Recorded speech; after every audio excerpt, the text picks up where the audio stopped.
எல்லாருக்கும் வணக்கங்க. இன்னைக்கு 3 காய் போட்டு ஒரு குழம்பு தாங்க செய்ய போறேன். நல்லா காரசாரமான ஒரு குழம்பு, நல்லா சூப்பரா இருக்கும். கேரட், பீன்ஸ், சவு காய் ஒரு காய் வேண்டியிருந்தேன். அதனால அது 3 காயுமே ஒட்டுக்கா போட்டு ஒரு குழம்பு வைக்கலாம். வாங்க எப்படி வைக்கிறதுன்னு பார்க்கலாம். குழம்புக்கு தேவையான அளவு எண்ணெய் ஊற்றிக்கலாங்க. எண்ணெய் காஞ்சிருச்சுங்க. கடுகு உளுத்தம்பருப்பு போட்டுக்கலாம். கருவேப்பிலை கொஞ்சம் போட்டுக்கலாம். ஒரு வெங்காயம் வெட்டி வச்சிருக்கேங்க. நல்லா பெரிய வெங்காயம் வெட்டி வச்சிருக்கிறேன். அதான் வெளியே போட்டுக்கலாம்.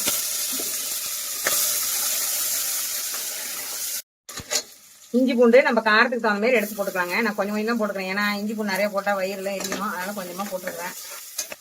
ஒரு 2 பச்சை மிளகா, நல்லா ஒரு 3 தக்காளி எடுத்துருக்கிறேங்க. நல்லா பழமா எடுத்துக்கிறேன். அது வெளியே போட்டுக்கலாம்.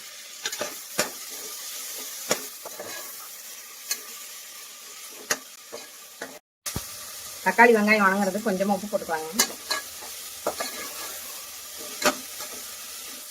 தக்காளி வெங்காயம் எல்லாம் வணங்கிடுச்சுங்க. இதே இப்போ காய் சேர்த்து நான் கழுவிட்டு தான் எடுத்து வச்சுக்கிறேன். அதை வெளியே சேர்த்துக்கலாம்.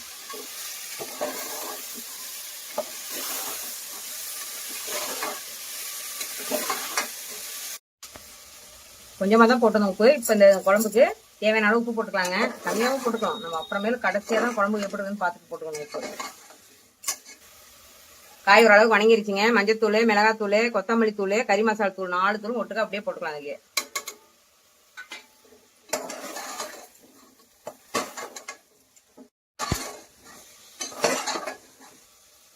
இந்த டைம்ல நம்ம தேவையான அளவு தண்ணி ஊற்றி வேக வச்சுக்கலாங்க. தேங்காய் அரைச்சி ஊற்றணும்.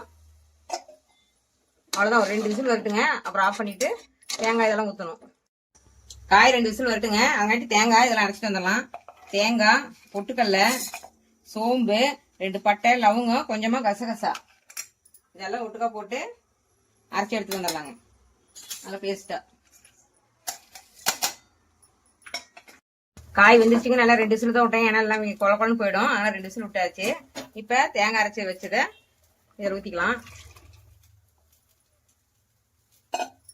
தேங்காய், பொட்டுக்கடலை, பட்டை, லவங்கம், கசகசா, சோம்பு இதெல்லாம் போட்டிருக்குது. இது இப்ப ஊற்றி ஒரு 10 நிமிஷம் கொதி வரட்டும். ஆஃப் பண்ணி எடுத்துடலாம். குழம்பு நல்லா கொதிக்க ஆரம்பிச்சிங்க. இந்த டைம்ல நம்ம கொத்தமல்லி தழை போட்டு இறக்கிக்கலாம். சப்பாத்திக்கு, பூரிக்கு, இதுக்கு எல்லாத்துக்கும் நல்லா இருக்கும். இப்போ எங்க வீட்டுல தோசை, இது எல்லாத்துக்குமே நல்லா இருக்குங்க. இந்த மாதிரி குழம்பு வச்சுக்கலாம். சாப்பாடுக்கு எல்லாத்துக்குமே வச்சுக்கலாம் ஒரே வேலைக்கு. நான் இந்த மாதிரி தான் வச்சுக்கிறேன். இந்த மாதிரி நீங்களும் வச்சு பார்த்து எப்படின்னு சொல்லுங்க. பாய்.